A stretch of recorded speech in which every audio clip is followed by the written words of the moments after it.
it's working. All right. Let's line it up. Line her up. That got loud. We're good. Hey, you say something. Something. You're always so soft. Something. That's what she said. He said.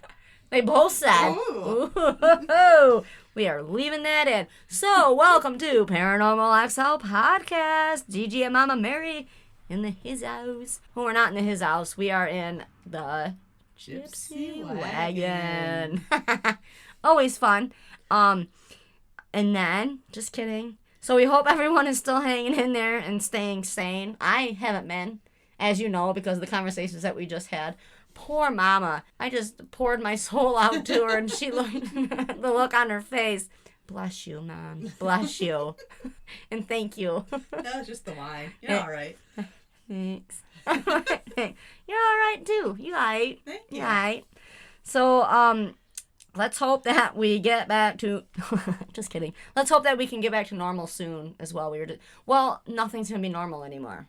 I don't think so. I think we're going to find a new normal. New normal. Whether we like it or not. The uterus story. I keep forgetting the goddamn uterus story. I told her, however, I was going to say it on here. So, my new neighbor, she's not a new neighbor. She's been my neighbor for a while, but she's really awesome. Hi, by the way. Yeah, hey, Mama Mary said, hi, by the way. Did I sound just like you? Yes. So, super sweet. Her daughter's super sweet. The whole family's super sweet, and they got the most beautiful dog ever. Anyway, What's her name? The dog? Yes. Charlie. Oh, what's his name? Charlie. No, it is a her. Oh. Mm-hmm. Nice. Yeah. See, I knew it was a her. The eyelashes, though. If Destiny was a dog, my daughter, it would be Charlie. It's got the most beautiful long eyelashes. And that's the first thing. I was like, oh, you did, little baby. And it's really not like a little baby. It's a Labradoodle. And it's so beautiful. Oh, my God. And you just want to love it and kiss it and just... And then you look at her little eyes and her eyelashes. Beautiful. Beautiful. Anyway, so this was like last week, I think. So, okay, listeners, if you've been listening, listen back to the Jack the Ripper episode, because this is the uterus story, so... Which one? We had 2 episodes. Did we? Whatever. Yes. Well, I think we talked about uteruses in both of them. Okay. Uterus. So just listen to both. Yeah. Listen to every MFN episode. Yes. Uterus. It's the uterus episode. So we're sitting there, and she's talking about when she had her first baby. Okay? So she's going on this story, and she's like, how was me? She was a young mom, just like me. How old were you when you had your first one? If you don't mind me, I'm sorry. 21. Okay. I think she was like, nah. She was either 19 or 20, because I was 19 when I had Des. So she's like, I'm young, blah, blah. So she has the baby. She's back in the room. She's super close with her dad and loves her dad, just like I do. Well, her dad has since passed. But she was super close with her dad. And when I hear her talk about her dad, it reminds me of, like, me and my dad. Mm-hmm. So it's like, I love those stories. I'm like, yay. So her and her dad are in the room. She goes up to go to the bathroom for the first time, all right? And she gets up. She looks in the toilet. Dad! Then he's like, what? And she's like, I lost my uterus! Greatest thing ever. And then he's like, what do you mean you lost your uterus? She's like, I lost my uterus. Okay, so for the guy listeners, I'm really, really sorry about this. No, she's not. Yeah, I'm probably not. So I'm not going to get in too much detail, but some things come out of your body's cleansing itself after having a baby, all right? So a lot worse than your once-a-month cleanliness of your body doing for itself. I need to dig myself right back out of this hole. Well, what's connected to the rest of the baby comes out. Yes. So she's freaking out. She's looking at the toilet. She swears to God it's her freaking uterus, right? So she's like, the dad's like, what do you mean you lost your uterus? And I'm like picturing this in my head, but like as me and Dad.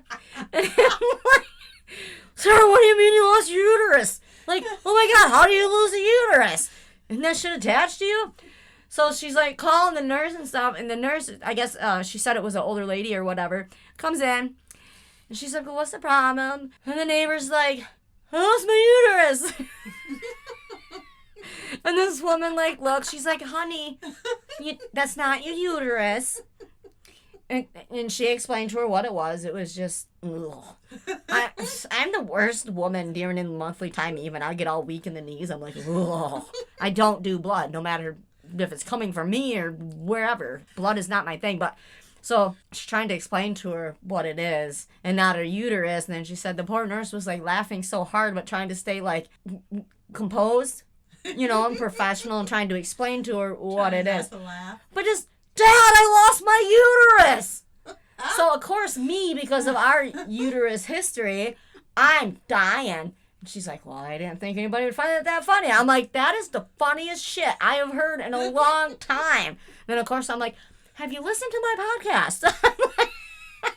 Listen to the Jack the Ripper episode, because we cannot say uterus. It's uterus. Uterus. I don't even know how. We said it really weird. We did. It never came out right, but it never came out right, and hers didn't come out at all. It was not the uterus. Yeah. That was a good story. Thankfully. Yeah. I lost my uterus! Like, that's funny as shit, right? That is funny. I've been waiting to tell you that all day. I'm happy that we were recording when I finally got to say it, because now everybody knows. So if you're listening, funny. Neighbor, we're going to have her come up with a different name because of what she does. Yeah, that we can talk about. Yeah. Just kidding. Yeah, essentially, but we can have her on. Well, yeah. Because you'll love her. I've told her that because I know things. I know things. Because me and Mama Mary, we're telepathic, right? Is that what that is? You're on a roll. Aha, like that. Oh, man. So earlier today, we did the live on the Facebook. That was fun. And then afterwards, after we cut it off, that's when the best shit happened, too. I'm like, oh, my God, we got to turn it back on. You guys would have loved it. Hilarious. We were discussing, however, that we do want to do some more of those now that we're more comfortable in front of the camera. Yeah. Even though it doesn't sound like I am and I talk like a robot when I'm on it. I did manage not to get my double chin in there. I'm pretty proud of that. You did, because you were an ostrich. Yeah. Good posture. It was a lot of... Excuse me. Ooh. It was so much fun. We've had no wine today. Much. Yeah, it hasn't been wine. No, it hasn't. It was champagne and some shine. Yeah, you know. Shiners. Yeah, we're having a drink now, so pause. And we are back. Game on. We're going to make some t-shirts. I'm making one tonight. Oh, yes. Yeah. Yeah. So anyway, let's get back on to topic. It's going to be a fun one. We haven't had a fun one in a while. I'm always like, we're going to get right to the point. There is no point today. Yeah. Yeah. Nobody brought the milk today, so it is not cereal. It's really hot in here again. Can you get really warm in here? So yeah, well, we're going to try to stay on topic. How about that? Yeah, From we'll do our best. Starting now. Grab a hold of your uterus. That's right. I got my uterus. Shit's going to get serious. Buckle in your uterus. We can nurse it together. Okay. And okay. Okay. So this week we are going to be covering the stories behind Death Mountain and Death Valley. That I didn't mean for that. Ooh, what? Suicide Forrest. Suicide Forrest. Yes. Change of plans. Suicide first. Yep. And I need you to go through that whole thing and say it just like that. Suicide Forrest. Yeah. Suicide first. All right. So we're going to let Mama go first this week. Ta-da! Have you ever heard about Suicide Forrest? I have not. Just from you. It's actually really creepy. And it's been around for forever. For years. I'm talking about since before the 1960s. And it's literally a place where people come from all over the world and go and commit suicide. That's odd. It is odd. What draws them there to do that? Well, they have all sorts of theories. And just in general, it's at a base of a mountain. And so I kind of chose this location to go with, the location of yours because it's a mountain. And, the theory that mountains kind of draw energy. Okay. Or they, a whole different topic where they talk about where, aliens choose, mountains as bases because of the energetic pull. Okay. And so that's one theory. So we'll kind of just run down where, the 33 facts about Japan's Suicide Forest that'll freak you out. Oh. We'll go from there. You gonna freak me out? Hold on. Try. But have you ever heard of Logan Paul? Mm-mm. I remember hearing about him a couple of years ago. I think it was about 3 years ago. Don't quote me on it, but I'm pretty sure that's accurate. I remember the kids watching it, and they got in trouble. And he actually got taken off of YouTube because he was a big YouTuber. Okay. And he went to Suicide Forest, and he became very controversial because he literally videotaped somebody who had committed suicide. He had found a body. Oh. I mean, they find over 105 bodies a year. More than that a year ago. Like, I think it's like each spring, maybe like March or April, they literally go and they search for bodies. And people... Clean up. Seriously, yeah. And they watch, they have cameras all over. Just to give the basic, background of it, they have cameras all over. But they watch for vehicles that go there to park and, for people to never come back. People go there and hang themselves, go out there and take pills. There's just some kind of pull to this place. Sorry, you gotta see this meme. I'll leave it in here. It says, I found a copy of the government's lockdown rules, and it's like a whole bunch of little scribbles like a 3-year-old drawed. They drawed it. Sorry, go ahead. We're serious right now. That is super funny. But hikers go there. Like, there's tons of different kind of caves. There's like frozen caves. It's a beautiful place. The name, I'm not even gonna try to pronounce the name. Believe me, I understand but when we get to it the is name. literally like the second most common destination for suicides, next to the Golden Gate Bridge. Really? It is. It comes in second. Why the Golden Gate Bridge? That's weird. Sorry. There's so many suicides there that Japan has literally stopped. Like, when they yearly announce how many deaths come in a year, they literally stopped announcing how many suicides they have in a year because there's so many. That's just crazy. A big part of the popularity is because of one book that was written called The Tower of Waves, and it was written in 1961. That's what boosted the knowledge of the forest. But that just kind of shows how long people have been going to this forest to commit suicide. Because, like I said, it was written in 1961. That's crazy. So do you think, you as Mama Mary, do you think that there's like negative energy at this mountain? I think there definitely is negative energy. I think there is a pull to it. I was watching a documentary on it, and they talked about, an energy field that draws people. They even talk about how some people who have gone there and then did not commit suicide, how they talked about kind of being pulled there in a trance where they just felt like they had to go. Right. And then for some reason pulled out of it, but they recount that they felt like they just had to go. Like something just draws them there. So it's very likely there is something there that, draws the weaker people in. Right. In a sense. A lot of people say that it's haunted. I would definitely say that it's haunted. Japan call it a yuri, haunted spirits. Without a doubt, definitely is haunted. You can go in there and people get creeped out because you'll find shoes laying around. It's definitely a recovery. People go in there and you find tents, clothing, backpacks that are just abandoned.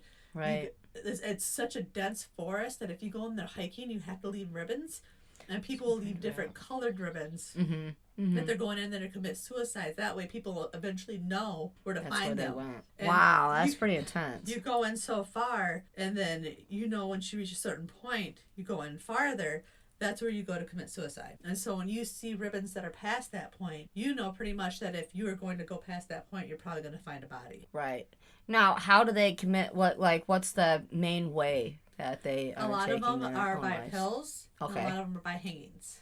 Okay. I didn't know if there was some kind of drop off there or something like that they just jumped. I didn't read anything like that, but it could possibly. But I didn't. I didn't read anything like that. Interesting. That's weird. I think that's the part of hell, and that's how hell's getting souls. And it could be one documentary that I watched kind of fed into the alien thing where it connected to the mountain thing where it was a portal for the aliens, so people would go there they believed in the alien theory, and they would go there to commit suicide, believing that when they crossed over, they would be pulled into the portal and go, home the aliens. That's a theory. Right. I didn't really check into too much. I didn't go that way. I just did the basics. Right. But I did see that part of a branch in a theory. Yeah. Interesting. And there is a suicide season. The peak month is March. Yeah, okay. So that's why in April they go search out for bodies. Huh. Is that, oh my gosh. Is that after their winter? I don't know for sure. I would have to check that out.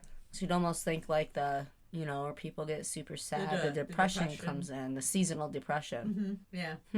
Interesting. And compasses are really known to go haywire there. Yeah. But a lot of people will claim that's paranormal, but there is like a lot of magnetic activity there. Yes. So that's actually, yeah, they've checked it out. That's what actually makes it go like that. Mm-hmm. And it is actually built on, I'm saying actually a lot, actually. Yes, you are. But it's built on a lava field. Hot lava. Like, it's not built on it, but the forest it covers a lava field. Yeah. Huh. Interesting. That is an interesting fact. It is. Actually. A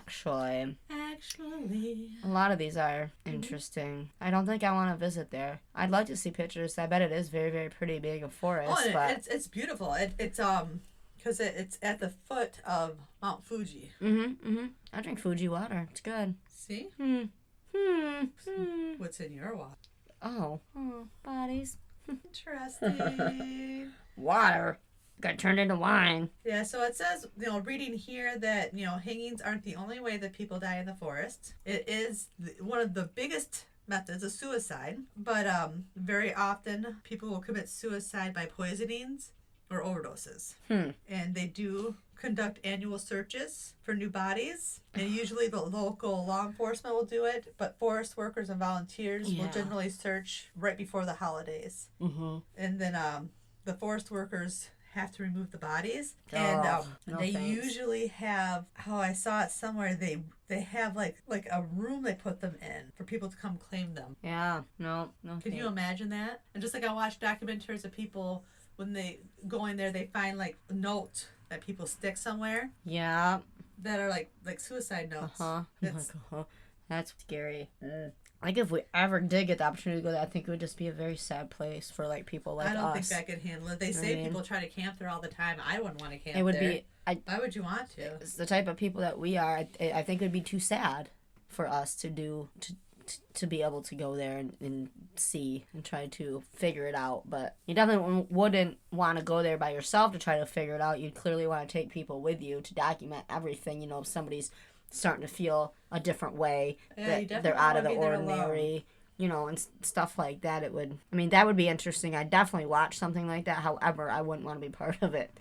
Just because I think just being in a place like that alone. I've been in a couple places where I've just overwhelmingly sad out of nowhere. Right. Yeah. And I have a feeling it breaks your heart. You don't know why. And you're just like, nope, I don't want this because I'm being sad. And I was just happy-go-lucky on cloud 9 3 seconds ago. Well, people travel from far and wide to come here to commit suicide.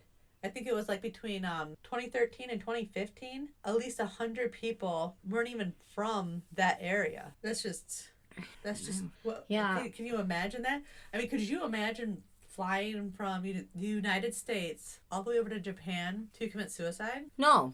That's crazy. That's what I'm saying. They must have had some kind of tie to it or feeling that they needed to go there and do that. Or maybe they were just going to visit and something happens when you go out that far or something takes over them. I know, the forest rangers have put up, notes, suicide notes and signs all over, and they put railings up in the higher places to try to prevent people from... That's what I'm wondering, because, different altitudes have different... This is the scientific part.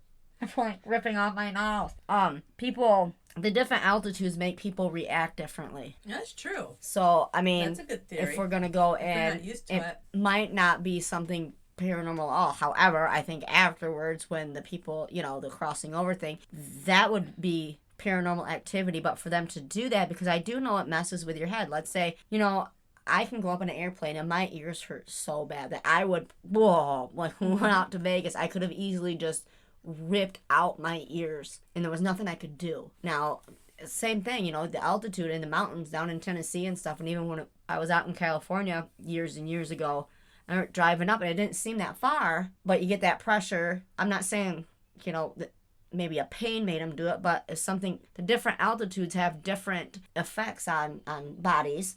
That's true. And even the mind, for that matter, because, you're leveled off with your chemicals and stuff like that, and it could throw them off, and you don't even know what's going on. That's a good point. And then after a while, with all that residual energy building up, it just builds up. Yeah, it could definitely be like both, where it's easier for that type of energy to get into them because they're they're down and out, essentially, because they're more susceptible to it. Yeah, because they're probably focused on some pain of some sort. You know, just like when it rains and somebody's knee hurts.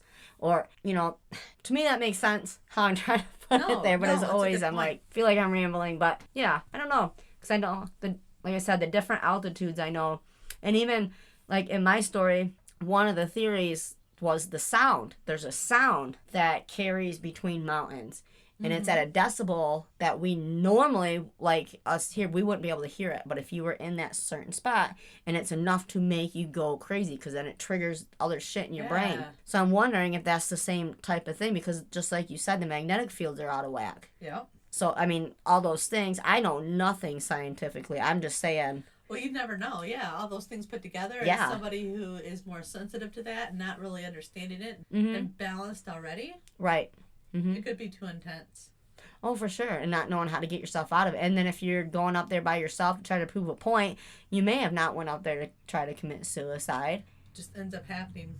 Because different things make you, the different chemical imbalances. And I'm not saying it's always a chemical imbalance with people losing their minds to that manner where they'd want to commit suicide, but they, a lot of times it is, but sometimes it is things in their life. But see, that's where you'd have to dig into each of these people in their personal lives, you know, to try to figure out a pattern of what, like, these are normal people and they're trying to go up there. Let's say they actually wanted to make a documentary and they tried camping. Okay, the first night went fine, but during that second day, you know, they're going higher up on this mountain. Things start settling into their brain that they wouldn't normally think about. So then they do write a note, or just. And then also, that's the thing, you know, if they heard about the previous person doing it, that's stuck in their memory because, well, they're going up there to say, no, I made it. It doesn't make you do nothing. Does any of this making sense? Because I know where I'm going at with my... Yeah, well, just like anything, though, because energy can affect you. And it doesn't need to be necessarily paranormal energy. Right. There's all sorts of different kinds of energy. You know, eventually... different kinds of energy builds up, but you know, I think that's part of the paranormal aspect is you need to debunk it too. There has to be other reasons than just that too. Right, because not everything's that, and everything's got its own reasoning too. I mean, you know, I'm not. Maybe some of the people that went up there did want to commit suicide, but maybe not all, you know. But I can't to go up there by yourself after knowing what goes on there would be, and not letting anybody know. And if you did let somebody know you were going up there, I don't think you really went up there to intentionally commit suicide. True. Yeah, if they knew where to find you in the first place. Yeah, because then why wouldn't you just do it at, you know, if you didn't want to do it at your house, or, you know, if you did it someplace that meant something to you, you know what I mean? It didn't have to be in Japan. Yeah. A couple other facts. Sorry, I'm so sorry. The forest is like full of butterflies. That's wonderful. I like butterflies. But it's also extremely eerily silent. Oh, I bet. It's so dense that, like, there's no sound of wildlife. There is wildlife, but not very much. I think there's like bears and like deer, but not a very wide variety of different types of wildlife. Right. But you don't like hear like where you hear birds chirping and all sorts of different noises. Hear that. Yeah, you don't hear nature. That's again why I'm kind of wondering maybe if it's one of those sound things. The let me think of the word. I have it somewhere in my notes. The infrasound was what they referred to it as, where it is the decimals that we can't hear. Maybe that's why the animals stay away. Oh, that's a good point. Because they can hear it. We can't, however, we don't know that we can't, but our brains maybe, like, can read it, but we can't literally hear it. That's a really good point. It does make sense. I sound really, really smart right now. You do, I like it. It's a good look on you. I like it. It's a good look on you. I'm kind of rambling, and I don't mean to, but those are the questions that, like, I'm like, okay, sense. Well, let's, yeah. Huh. It's home to a famous bat cave. Ooh, bat cave. The Lake Saibat. It's located inside a lava tunnel. Lava. And it is the largest cave. I'm not going to try to pronounce that name because it's really long. But the cave itself is over 1,268 feet long, and it serves as one of the biggest popular tourist destinations. So this is one place that people actually go there to look. Yeah. And but they do, because there's a lot of like advanced hikers, but they still tell even the most advanced hikers, you stick to the trails. Don't go anywhere else, only because it's just too dense. You'll get lost. For sure. Sometimes I wonder if some of these people just got lost. Yeah. And so, but that book has led to people thinking, oh, they must have committed suicide. Right. Well, because you know, even if you're lost, theory. Though, that is it solidarity where you're by yourself? After so long, you start hearing voices, say you got lost in the desert or whatever. Same thing would go in a forest, where you do start losing your mind because there's nobody there but yourself, and because they got lost, and then they're just doing circles, and who's to say you start to lose it. Yeah, and at that time in your mind you're like, man, I might as well just off myself so I don't have to starve to death, I don't get eaten by a bear, or all these other things that could happen. At least if they did it this way, they could pass hopefully peacefully and fast, versus the other options that's out there with Mother Nature taking its course if you're left out there. Yeah, this Huh. Yeah, because your mind plays funny tricks on you when you're by yourself. That it do. And it sits, like I said, it sits at the base of Mount Fuji. And I didn't know this, but Mount Fuji is basically like home to the mythological gods of. I'm gonna. Just try. I shouldn't even try. Do it. But the mythological home to the gods of Ninji and his wife goddess something Kono, and I'm not going to pronounce the rest of it because it's going to be awful when I try to say it. But look it up. Jaime. There's a lot of words between the Kono Jaime. There's close enough. But so I'm bad at words when too. you talk about gods and goddesses, I kind of like that. So she does. Maybe she's pissed off, and maybe if they just take an offering to the gods and goddesses, they don't have to worry about hiking. I'm just saying. And they won't have to offer themselves up. That's right. Give an offering. Just a theory. And something else that I thought was really interesting is the forest is thought to be the site for cases of, I think I'm saying this, ubasuri. Oh, that was nice. I think it sounds right, doesn't it? It sounds nice. Yeah. But basically, that's just like where people are sick or they're elderly, and they take them out here and they just leave them. Oh, that's not nice. I mean, it's not nice. But they really haven't proven any cases of that. That's just, they've said that happens. They have not proven any cases where that has actually happened. You leave me with so many thoughts that I haven't even said. It really is an interesting story. It really is. Yeah, because there's so many different ways to look at it. It's sad, the idea that to walk in there and even watching the documentary and watching people walk in there and finding empty tents and backpacks and clothing and ribbons and items that people would have, and there's no people. Ropes hanging from the trees. Yeah. And people, literally, it's such a dense forest that they will tie a rope when they walk in with a rope and tie it in various places so they'll find their way back. I've seen that with hikers before. It's just it's so sad. And definitely, do I think it's haunted? Yeah. In some shape or form, it's definitely haunted. Would I necessarily think that it's haunted and it makes people go there and kill themselves? You know what? No. I think I would coincide with the idea that there's an energetic pull there, like you said, with the electromagnetic field in the mountains and being at that height. But there's something scientific, quote unquote, that kind of behind it to go inside with it. Having a book written in the 1960s was to heighten the idea of it and the mysticism of committing suicide and the drama of it. Right. And maybe it was just people going out there and getting lost. Maybe that combination of all of it. Yeah. Who knows? Who knows the real truth?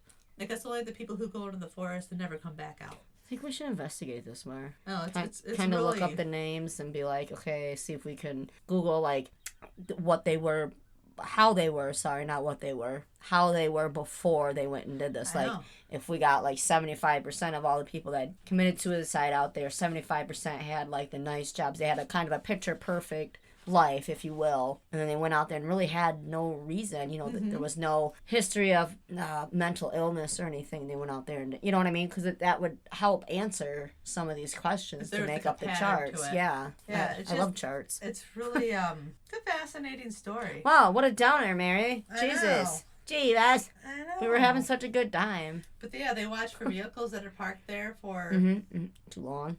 Sometimes months on end. People go there and then just never come back. I don't have the energy for a hike like that. I don't either. I get a drone, fly a drone over so I can see it. That's pretty. Stupid cars. What else you got? I think that's it. Sorry. All right, so are we ready for Death Mountain? Yes. Who the hell sings that? That was ridiculous. Death Yeah. Mountain. So, all right, again, with, like, these names that is really, really hard to pronounce, I'm going to try my best. So, like, if Mary jumps in and I'm like, for me, we're trying our best. Some of them, however, do you see on my notes, I wrote, like, what it sounds like, so I know. Yeah. Good. Yeah, like, Good the. job. The. Spelled like the. Pronounced like the. Just like, oh, that's weird. Spelled like escape, but it's escape. Dory. She's so funny. Ah, jeez. Okay, so Death Mountain. So the short story of Death Mountain is 9 cross-country skiers died/killed in Kolat Cycle, Russia. The end. Goodbye. Don't have someone else's yum. Just kidding. Fake. You guys want to know more? Huh? I'm waiting. Yes. Yeah. So, okay, a little deeper. That's what he said. I clap now. So a little deeper into the story, it goes that Igor, I'm not going to pronounce that middle name there, but it, and I actually watched the documentary on this 2 different times to try to help with the names. And it's actually called, Is it Dyatlov or Dyatlov? Something like that? I can't remember the name of it. I don't think they pronounce their T's, though. It's like Dyatlov, because it's actually Dyatlov Pass, and now I can't. I think we you're waited right. too long to do it after I watched the videos. So, but Igor was the leader of the group, okay? So then what had happened was, just kidding, the leader of the group, they were scheduled for a Category 3 hiking experience. So Category 3 is like the best of hiking. Again, that would be who you would probably see hiking in Suicide Valley. Okay. Where they know what they're doing, where they have to leave the ropes, but they can go in the trains, and they're self-sufficient, so like they're gonna MacGyver the shit out of a trail. Like, do what you gotta do to survival. Yep. You know, that type of thing. So, well, in my notes it says, which means it was going to be like walking through hell. They already knew that much. I'm so good with my words. Zing. If I'm not drinking. The team was experienced with such conditions and also in shape and means of being out there and having to fight for survival. Keep in mind, through all this, the path they took would get between the temp of -10 and -30 degrees. Yikes. Yeah, no. Like, no, thank you. Hello. No. I don't care how many coats you try to tell me to have on, or my snow pants, or whatever. No. And to think they all had to, and I'm back. So, and to think they all had to separate themselves from these harsh Mother Nature conditions was like a thin-ass tent that they all slept in. It's crazy. You seen the pictures? Yes, that is crazy. Mm-hmm. There's pretty much a play-by-play through this whole story, but the mystery part is what we are after. So last minute, the leader of the crew, what was his first name? Igor.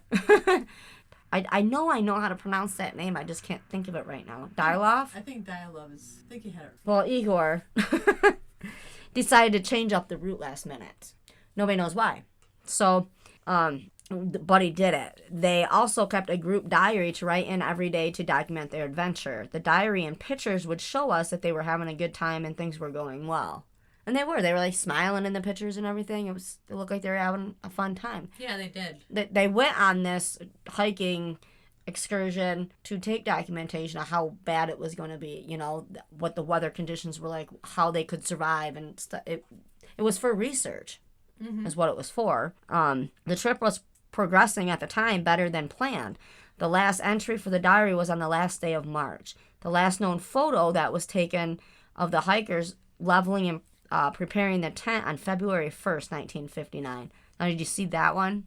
Mm-hmm. It was pretty crazy how they got it, because there's so much snow. You know, they had to do it like on top of all the snow. It was nuts. It said they can account for the last picture being taken about 4 p.m., the last known night they were alive. They either had escaped or were taken out of the tent after 7 p.m. the same night. When the search crew found the tent on February 26, 1959, they came upon a torn tent. Yeah, I saw the pictures. It was either torn or cut. Mm-hmm. So it was long ways. It wasn't like somebody just kind of picked up the corner thing, because it was like a long, almost kind of reminded me of like I forget what they call those tents, but the army, like a single army person would have it where it's just long enough for a human body to fit into so they can sleep whatever. That's the shape of it. I mean, it was a lot bigger than that. But you would pull up on the triangle side. Mm-hmm. But it was like through the long way where they had cut or ripped open whatever that really happened. In the center of the tent, the shoes and hiking boots were piled up in the center. Now, they went out in this negative 10 to 30 degree weather with nothing. They didn't have their shoes on. They didn't have their boots on. And it's all piled up in the middle of this tent. And the tent is only big enough to hold their bodies, like sleeping. Yeah, that was You know, it wasn't something big because they couldn't have some big extravagant tent. The tent was the first thing that was found by the search party. So on February 27th, 5 of the crew were found. About a mile down slope, they found the first 2. Right next to each other, legs were crossed, fingertips burned. Now, did you see that picture? Did you see the pictures of the bodies? Because they're on there. Yes. Yep. And the one's leg was over the other guys. They were laying face up. It was very odd. Like, even if they were, like, to me, if you're out there in that cold, you'd almost be, like, right next to each other trying to get each other's body heat. But there was evidence of a fire, and then their fingertips were burnt. So what they assume happened is they were trying to light a fire, got something small going, mm-hmm. and they were trying to keep warm and burned up. There was a cedar tree that they were next to as well. So about 600 feet from the tree, they found another 3 of them. Seemed as if they were trying to get back to the tent. The bodies of the first 4 were able to be returned home to families March 5th, and the 5th body on March 9th, which was Ristine. It wasn't until about 2 months later they found the remaining bodies, which is strange about this is the first set of bodies was pretty clear they had died of hypothermia. However, how they found them was odd to me. Like, it was a weird whatever from the tent. Because you can get on, and then they have a diagram, and they number the bodies on how they found them. And I'm like, okay, so here's the tent. And you got, like, 1, 2, 3, and then 4. It was very odd. But again, there wasn't anything besides, like, hypothermia, even after they had, like, their, oh my gosh, what's that called? Autopsy? Autopsies. Yes, what I said. It clearly would state hypothermia. Mm-hmm. So, with that being said, okay, so the second set of the group, here is where the story gets its questions, because it's pretty intense. They were found about 200 feet below where the others were found and under the snow from 20 to 30 feet. Wow. Also, one found in the creek or river, whatever you want to call it.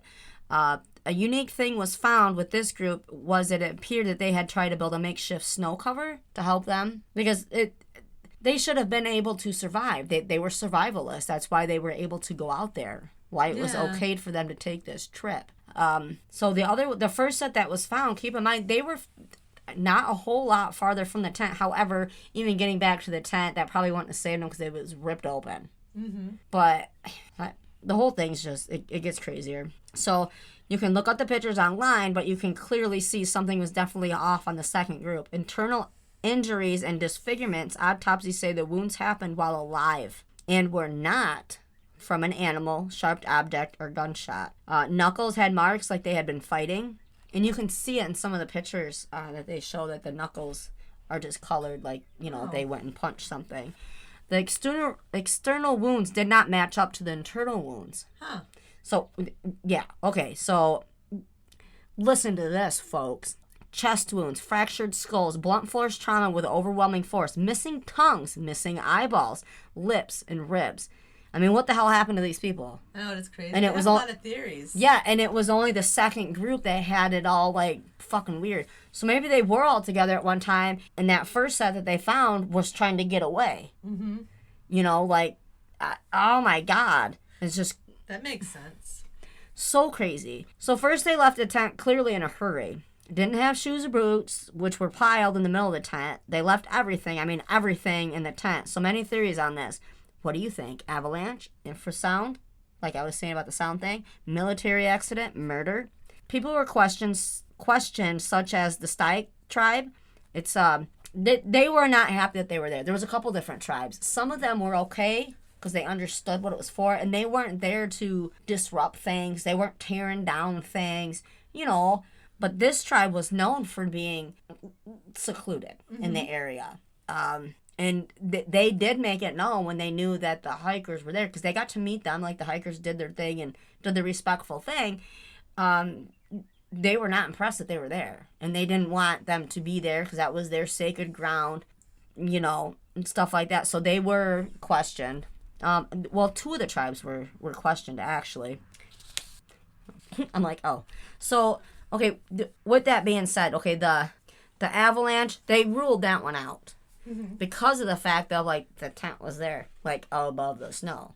However, you can tie the avalanche thing to that infrasound, because what that will mimic to people that don't know that sound is the sound of an avalanche. So one of the theories is that sound triggered, and then it made all the hikers think an avalanche was coming. Because being as experienced as they would know what an avalanche sounds like. So maybe they were trying to hurry, you know, and get out before the avalanche came down. And there wasn't an avalanche, and then they died of the hypothermia trying to get away. But there is a sound out there, because what happens is, you know, it echoes through the snow. Snow is what's the word I'm looking for? Amplifier, or? Yeah, but things will, like, ricochet off there and stuff, you know, where it won't always let you know the real sound that you're really hearing. I don't know. I know what I'm trying to say. I know there's better words for it, but yeah, I think that could be a huge possibility with the infrasound thing, just like with your story with the mountains. Mm-hmm. You know, the echoes that go through, you know, when people do that, you know, and it's comes back to them. It's almost like it's yelling back right at them, because it bounces off the snow and comes back just as loud. However, with the infrasound, we're not supposed to be able to hear that, but they're at such an altitude that it's possible. However, they were not supposed to go that route, and that may have upset that tribe as well, because the route that they agreed to, the leader switched it last minute. Mm-hmm. And maybe they found out about it. I don't know. However, the big question is, like I said, that second group, okay, I can understand if, like, all the injuries and stuff were back to hypothermia. Like, there was nothing, like, but you got people missing eyeballs. You got people missing tongues. That's weird. Yeah, that is very weird. Because if it was, let's say, an animal scavenger, they would have gotten other stuff too. Mm-hmm. They're not going to be like, oh, I'm just going to rip out the tongue. You know, a bear's not going to sit there, or a badger, or whatever, you know, and be like, I'm just going to get the tongue. I'm just going to get the eyes. Like, no, there's a picture, you can see the eye, it is cleaned out. The eye sockets, they're done for. Mm-hmm. That's just absolutely crazy. So to me, I don't think it's so far-fetched that it was a tribe. I'm not saying anything bad about tribes by any means. However, that's an indigenous tribe there. Like, they've always been there. So when you mess, or if they think that you're messing with their sacred ground in their belief system, they have to protect that at any cost. So there, to me, if that was it, they were trying to, each of those things symbolize something. The eyeballs, the lips, the ribs, the tongues. That represented something for them. That would make sense to me. Now, do you know why they call that Death Mountain? Because they died. Well, one of the reasons that tribe protected that mountain so much is even far back from, like, the 1600s. I can't remember if there was some kind of mining going on, so don't quote me on that. But people would literally go into that mountain and not come back. Okay. And so I'm not sure if it was this tribe or a different tribe, but they became the protectors of that mountain. Right. So they became very protective of who would just go into that mountain, because very often people would go into that mountain. Right. And never come back. Because there was a tribe, the nice tribe, and they were actually helping them because they had to stay the night with that tribe, like the nicer tribe that was in that area. They stayed the night with them, and they helped them. It shows pictures of it and everything, of them smiling with them, you know, meeting the locals and stuff like that. However, the other tribe, like I said, wasn't happy with it. Shoot, I had something else to go with that, I can't remember. I do think that's a very... What do I want to say? I don't want to say, yeah, that's what happened, but it's probable, by all means. Probable. And I'm not saying they're in the right or wrong, because in their belief system, they had to do something to protect their land. Now, the name of that, what they called it, the Kolat Psycho, what that means is do not enter. Don't come here. means get the fuck out. Like, that's what that translates to. Don't come here. But then the Igor wanted to take that route, and still nobody knows why. It wasn't ever written down in the journal or anything. So, like, he changed at the last minute, and they had... decided just to go that way. But they had, the supplies, they had everything they needed, and the mindset to go the other way. But for some reason, he was like, no, let's go this way. Maybe he wanted to see what was there that tribe didn't want anybody to see. To know. I know they had a couple of theories. They did have a theory that it was aliens and that it was some kind of but they debunked that because what did the Russians say? That they were doing some kind of testing, some kind of missile testing in the area because people did see lights. Yes, there's a right, and I said that the military accident. However, the last known picture taken had weird lights. And they said the Russians said that they were doing missile testing, and that's what the lights were because people said that they saw lights over that night. Right. And then the other theory was a Yeti, which the local people, when they were interviewed, they call them a mink. And they actually, in a documentary that I watched, they really researched and followed the path of this group. And they looked through the journals, and they did say, with one of the last journal entries of one of the hikers said, the snowman lives. And they looked through the pictures, and they actually did find a picture, and one of the last pictures they took it does show a Yeti. So that's another theory. So that's a interesting one. I'll have to give you my voodoo account. I have voodoo. Just to give you the name of the it's on there. It's actually really interesting. Oh, okay. They really delved deep into it, and they talked to all the tribes. They didn't talk about the history of the mountain itself. That was for my own research. Right. Yeah, it was why they chose that in the first place to do this. That's what I wanted to know. Like, what they were doing it for research. They all went to like a college. And one of the guys left. It actually started out with 10. And he left. He had previous back issues. So they left. He got shipped back the same night that they stayed with the nice tribe. Because he had back issues or whatever. Which I thought was like, I bet he was like, oh my God. Looking back. Because I believe he might have been questioned or something too. But he was already back. He was already gone. Yeah. And there was documentation of where he was at that time. It got so freaking weird, I think. Well, yeah, because, like in the documentary, they talked about how like they believe that the Yetis or the mink, they enjoy like the tongue and the eyes, and that's why that middle group had those parts missing. Maybe the first group was trying to get away, because if you look at where they were found, I mean to me that's a big thing, or the line of them, because it was like a line. However, as much as I love a Bigfoot story, I know. Well, they said the tents. Or actually, when they did the investigation, the tents are ripped from the inside. Because they were watching from the inside. Yeah. So they weren't ripped from the outside. But it was weird because all their, they had knives and stuff like that, but that was still all piled up. Yeah. Like, they didn't have... They were just running. Yeah. That's how messed up it is. So if you get a chance, watch the documentaries on it. It's crazy. Because then you see, the live pictures, the live interviews and stuff like that. I don't know, because it's so hard to say. The best thing you can do is just get your own opinion. Yeah. Because I even watched one that it's talked a pretty about awesome story. just the alien theory altogether, and it said they're all radioactive, and, I'm just kidding. I love aliens. I know you do. But, to find some of them buried underneath so much snow, and the others, right on top. But underneath the snow could go with... An avalanche. The avalanche theory. But the ones found underneath the snow were the ones that were messed up in the inside and outside. So, and those injuries didn't match up. Like if we get hit on the outside of a rib, our rib's going to be broken. So their ribs were taken, but there wasn't any bruising. Like, I don't know. To me, the realistic thing for me, not that I can say what's real or not, because we really don't know, especially in areas like that. And maybe tribes know way different things than we do. Maybe the Yeti did come, or they called upon it to come and protect their land. Maybe. Who knows? To me, I would feel it was a... Jesus Christ. It wasn't Jesus Christ. I would feel that it was the tribe, the mean tribe. And we're back. So we hope wait, do you have any more questions, thoughts, ideas, concerns? No? Now that Dad ruined our vibe. I know. We were going good. Oh, we were. So we hope you enjoyed this episode and these very unique and mysterious stories. If you have any stories like this you would like to share, let us know. You got all sexy right there. Not my face. Don't I'm like, call the 1-800 number. Years. Email us at paranormalxl@writeme.com. Again, that is paranormalxl@writeme.com. And there's more. Also, take a listen to Across the Golden Veil. That's right? That's right. Okay. Oh, talk about that a moment in quotations. So you get on, you find it, okay? Across acrossthegoldenveil.com. Yeah, what she said. When we have the app ready, we'll let you know. Yeah, because it isn't just going to be us. There's like so many other podcasts and radio personalities that are going to be on there, have their shows on there. Yeah, and they're hilarious. Yes.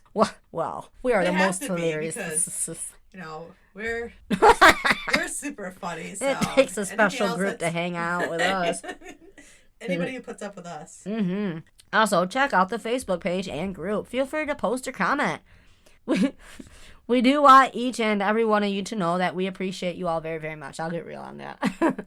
We do, and thank you for your patience through all this stuff when we're trying to get back up and going full time. Not again. I'm going to say this one time. Remember, don't yuck someone else's yum.